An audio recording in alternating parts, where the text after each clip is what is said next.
Hi, I'm David O, and today I'm going to be explaining how to hold drumsticks.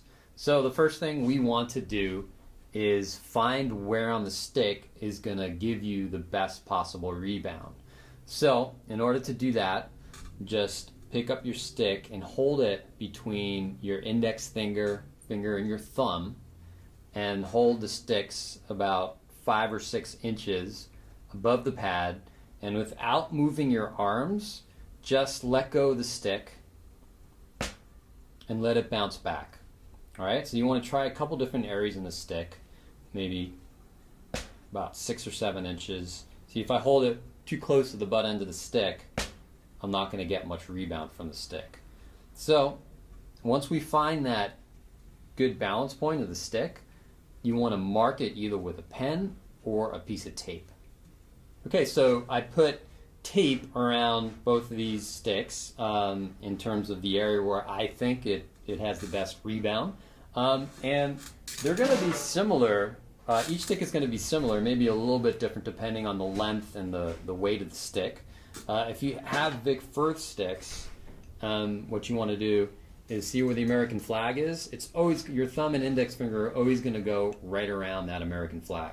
So what we want to do is just put our sticks down for now, and we want to think about our snare placement. So just release your hands, make sure you're not holding in any tension in your shoulders or anywhere, and just lift them up to snare height. Okay? And what I like to do is make sure that the hands are maybe a little bit less than 90-degree angle here. Okay? And let's just now make sure also that your hands are facing the floor, more or less facing the floor.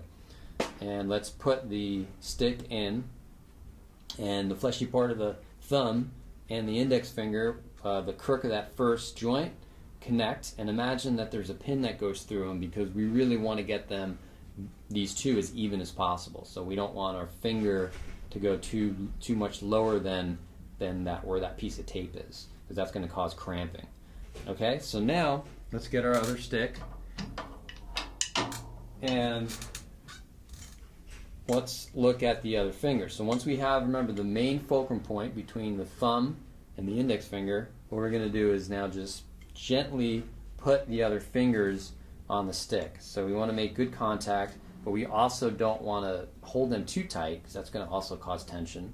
And we want to try to get, let me see if I can show you this here, but we want to get the stick to come off the side of the palm like that. Okay, there's definitely a lot of teachers that teach you where the stick goes right down the middle of the palm.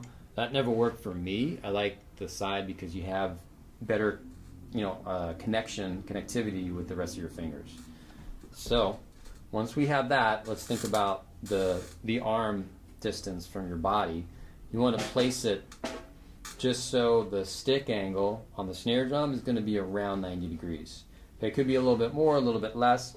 But what we're really shooting for here is that the wrists are nice and straight. Okay, both arms, have really straight alignment with your wrists. Because what happens a lot with some of my beginner students is maybe they're starting here and their wrists are moving out here. This is also going to cause problems somewhere down the road. That's why we want to get into a good habit, a good foundation, where our sticks are going to be in this alignment. Okay. Okay, so once we have this set up where our wrists are nice and straight and the angle is somewhat around 90 degrees, what I like to do is just teach the wrist movement. Okay, so what we want to do is just lift the stick up 2 or 3 inches above the pad, and just using your wrists, let it hit the pad and bounce back 2 or 3 inches. And you do that with each arm, each hand. And again, I like to use, as most other teachers do, the basketball analogy, where you're thinking about the rebound, you're letting the stick guide your hand back. And that's it. So if you found this video helpful, please let me know in the comments below, and I look forward to seeing you in the next video.